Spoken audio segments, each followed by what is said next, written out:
Bienvenidos una vez más a una edición del Bilingual Podcast. Mi nombre es Alejandro Marin, su voz confiable en la música, y en esta ocasión mi invitado muy especial es Jack Antonoff, quien se acaba de ganar el premio Grammy a Productor del Año por su colaboración junto a la cantante Taylor Swift en su álbum Midnight, y la ha acompañado en varias ocasiones en la grabación, la composición y la producción de algunos de sus discos más importantes. Aquellos discos de pandemia como Folklore, como Evermore, fueron parte de esa hoja de vida que tiene Jack Antonoff, pero hoy vamos a estar hablando de su proyecto alternativo Bleachers, que va a lanzar un cuarto larga duración el próximo 8 de marzo, del que ya hay 3 canciones circulando en diferentes plataformas con videos musicales increíbles dirigidos por su esposa. Las 3 canciones se llaman Modern Girl, Tiny Moves y Alma Mater. Jack Antonoff comenzó su carrera en el año 2012 para nosotros en Colombia, pero antes de eso había tenido una banda alternativa y había estado en todo tipo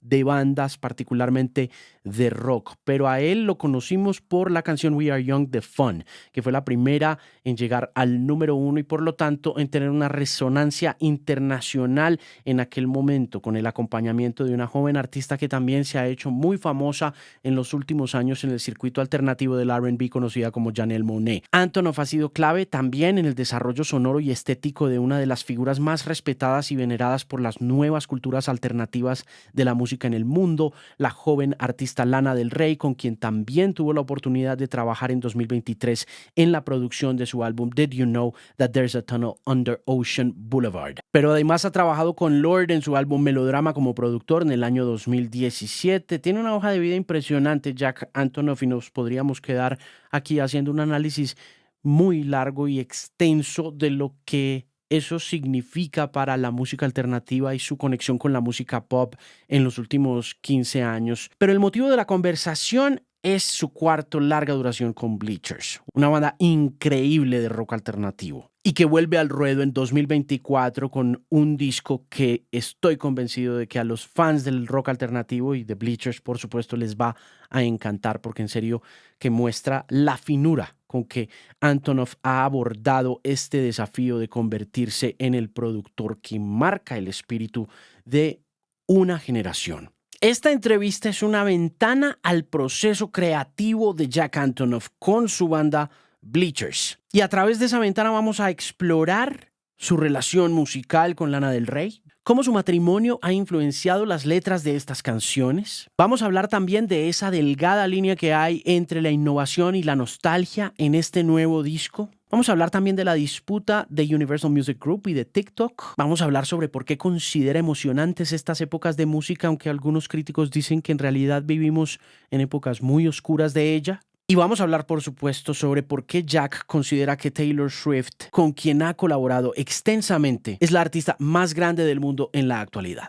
Este es el productor más importante del mundo anglo en estos momentos y lanza el 8 de marzo su nuevo álbum Bleachers. Así que prepárense para aprender y sumergirse en el mundo creativo y musical de Jack Antonoff.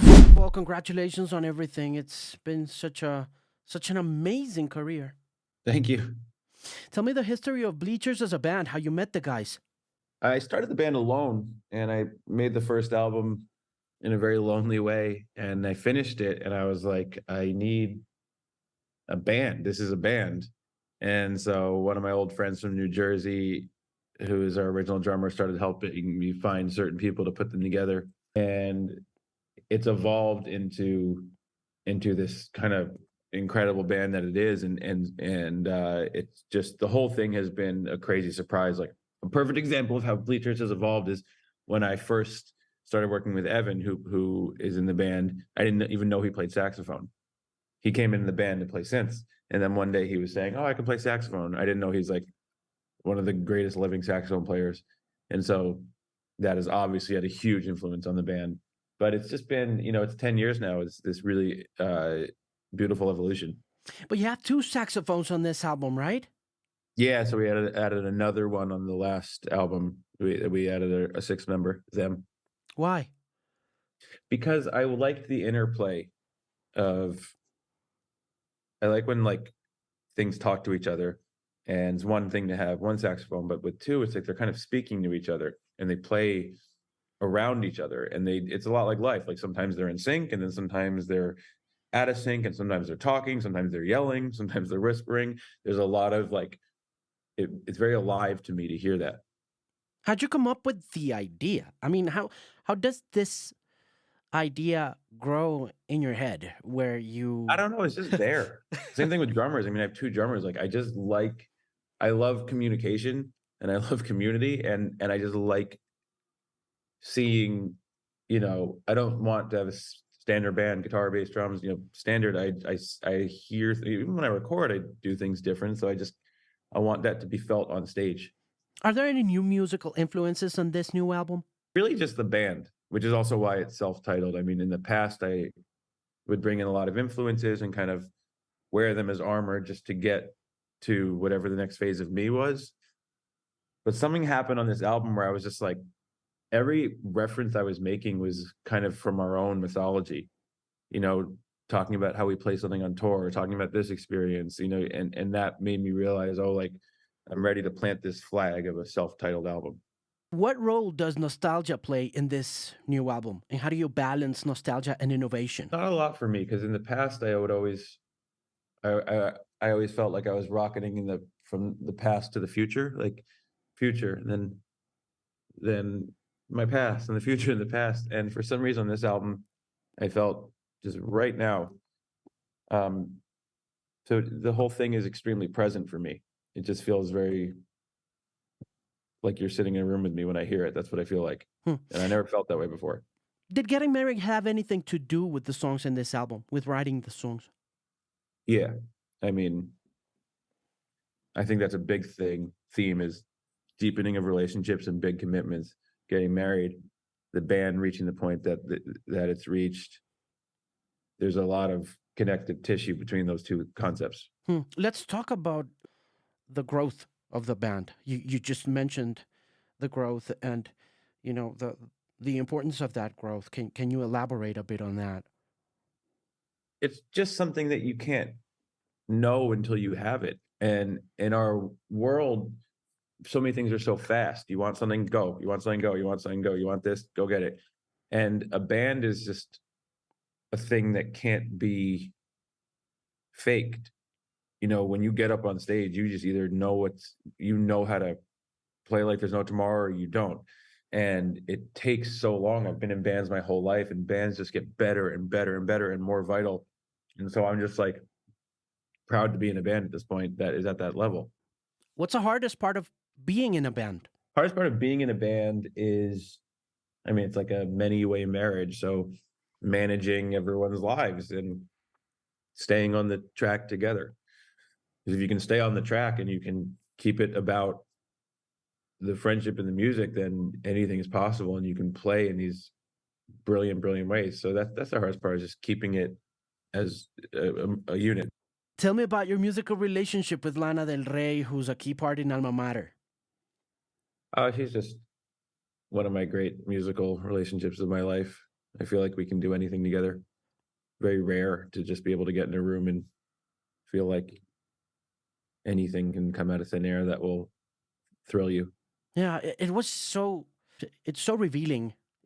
Alma Mater is so revelatory of your relationship with her because of its simplicity and yet the feeling of grandeur that you get Yeah, out of the it's like song. secret grandeur. I love that song, and I love the way it sounds because it sounds like what it's like to sit in the room with us. It really does. How do you manage to get so many things done? Producing, songwriting, performing, and actually being good at so many of those things. Interesting. I don't feel like I get that many things done. Sometimes I feel like I wake up and go to the studio and kind of wait for ideas. So I often feel surprised when I look back at what's come out. Because you had such a busy year. And, I just kept asking myself, I have to ask Jack how he gets so much stuff done for other people and still have enough time for himself to just put an entire album out. I mean, and actually, like I said before, and I'm sorry for insisting, but just being so good at it because I heard the album and it was like, wow, how do you pull it off, man? Well, I think some of it's an illusion because a lot of these things are in the works for a long time, but then they sort of come out in clusters, so I almost see them as like planes to take off, like they're there and then, I'm not building the plane before it takes off, it's like that was done a while ago and then it takes off and it feels like it comes out of thin air, but like there's space in me for both and they occupy different parts of me and I like having the ability to work on my music or work on someone else's music because it feels like I can I can move around and just go with my gut and not overthink things and just be like, okay, this is how I feel about this. Let's make this happen. This is how I feel about this. Let's make this happen. And I think that so much about being an artist is revealing that deep gut feeling. You know, that's kind of all we have is to say this is how I feel. This is what it sounds like. This is what it sounds like to be me. How long would you say then that the new album took for you to just, assemble? Well, there's like two parts of an album. There's like when it really started, but you're always sort of like writing little ideas, having ideas, and then the real beginning of an album to me is when you actually understand what it is and you're starting to put it together. That was a year. It took a year from, okay, I know what this album is, I know what I'm saying, I know how I'm saying it, I know how I want to record it, I have it all in my head, and then you just have to, it's like looking at a mountain. It's like I see the mountain and now I just have to get to the top. But there's things on here that I've been tinkering with for 2 years or 3 years. But that's just sort of like it's like the difference between this, like just floating and understanding. Those ideas that had been tinkering about for longer than a year, can you tell me where they are on the album? Like a song called "Call Me After Midnight" had been tinkering around for a while. There's a song called "The Waiter," which ends the album, which is like I knew was the end of something. I didn't know how it related. And then once you understand the album, that's when you start to rework the sound and the lyrics. Like, oh, this is the piece of the puzzle, but here's how it fits in. Um, what are other ones like that? There's a song called "We're Gonna Know Each Other Forever" that a piece of I had for a while. But it's usually the ones that come out of thin air, like the songs like "Me Before You," "Tiny Moves," "Jesus Is Dead." These like statement pieces of the album that you just get, and you're like, got it. Now I can understand what things from back here I can pull to the front, and what things just stay back there. Is there anything in particular that you feel you could improve as uh, a musician, like I mentioned before, as a songwriter, a singer, a performer? Is there one thing that you say, "Okay, I could be better at this, like much better than what you already are?" I don't think of it in terms of like better or improve. I think about it more like there's just a place that you're trying to access, and you just get there or you don't. You either get there to that special place and the song comes out and the performance happens and you get there or you don't. So I just focus on it's a little bit black and white in that way. Like it's just a feeling inside me. Like I get there or I don't. If I don't get there, it doesn't come out. So I don't think to myself, oh, I want to get better. I think to myself, I have to just keep finding that place from wherever I am in my life. And that's always been something that's very easy for me, not to find the place, but to know when I'm there. Hmm. Because when I'm there, I'm just thankful. I just know, oh, there it is. That's the song. I got there by the grace of God. I got there again. And then you have that fear. Was that the last time? And you can't fabricate it. So for me as an artist, one of the biggest thing that I focus on is not getting better, but just allowing myself to be in a position where I can access that place. And if I'm lucky enough to access that place, making sure I'm around a microphone. And it's fascinating because at the same time, you've tapped into the soul of an entire generation of people around the world. It's it's it's really profound. The impact that your music has had over the course of, I don't know, 15, 20 years. I've And it been comes from such a small place, which I always think is so interesting. Literally, either comes from here or comes from a small room. Like I don't have a very big life in terms of how I make it. It's not very grand. It's small, and I think that's nice because I think something that people respond to is this yearning and this dreaming in the music. And I always, when I make music, I'm not standing above people.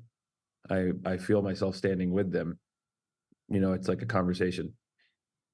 Has it always been that way in terms, for example, of songwriting? Like, have you noticed that you're obviously when you do something often, you get better at it, but has it always been But simple? I don't think that about songwriting. I think you get better at the things around it, like how to capture it, how to this and that, how to structure it. But I think the thing, like the real thing in the middle, that is the thing that connects the people. I just think it's this thing that just comes out of nowhere. And it's true because you could do it your whole life and then turn around and a 13-year-old kid could write the best song you ever heard.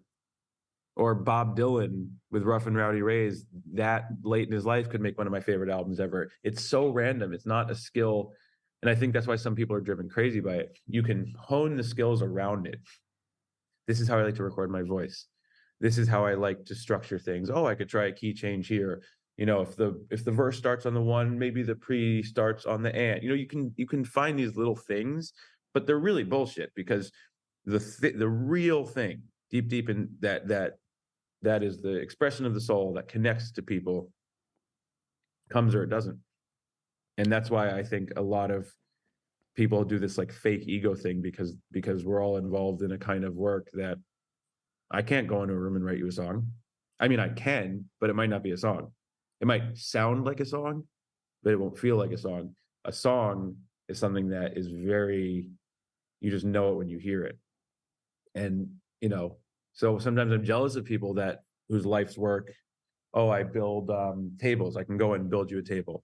I'm a magician. I can do a trick. Songwriting's not like that. It's very elusive. And the writer is not the one in control. It's mysterious, very Very. mysterious. And that's why I always think it's funny when people have ego about it because it's the most humble work in the world. Yeah. What's your And all favorite? my favorite songwriters and all the greatest geniuses that I've met are always sort of like, hope I get another one. What you like the most about Rough and Rowdy Ways? Vital and alive. And I think in our culture we have this idea that like an old person can only do it, it just feels right in that moment. Feels vital. And I think that that's what I love about music is that even though the industry can be very young focused, it really is a bit ageless. I mean, why the fuck did Kate Bush running up that hill speak to all those kids for no reason? Like music just comes out in different ways, and a song from here, a song from there, a song a kid wrote, a song an old person wrote, a song a middle. It's just this thing that's in the wind that just catches people. And when I heard Rough and Rowdy Rays, it just knocked me off my feet. Yeah. Just like we've been talking about. It's like I could try to explain why, but the truth is I don't really know why. Yeah. I got a couple last questions to ask you now that you Yeah. mentioned the industry. One of them was has to do with something you said to Jimmy Fallon in the Tonight Show that caught my attention about how excited you are about the moment the music industry is going through, especially your take on the fans caught my attention really, really hard. Who you say, they finally determine, the fans finally determine who's successful and or what is successful and what isn't. Is that really happening, or are we headed towards a more consolidated music world because of streaming?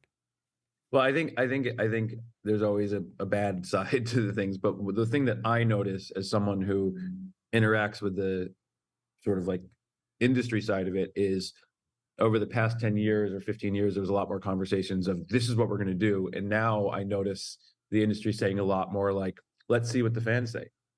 We can pick the songs you want to put forward, but let's just see which ones that they fall in love with. Um, and that to me is an inherently good thing. I think there's a lot of darkness and a lot of stressful stuff that comes with streaming. But the thing I was remarking on was I just like,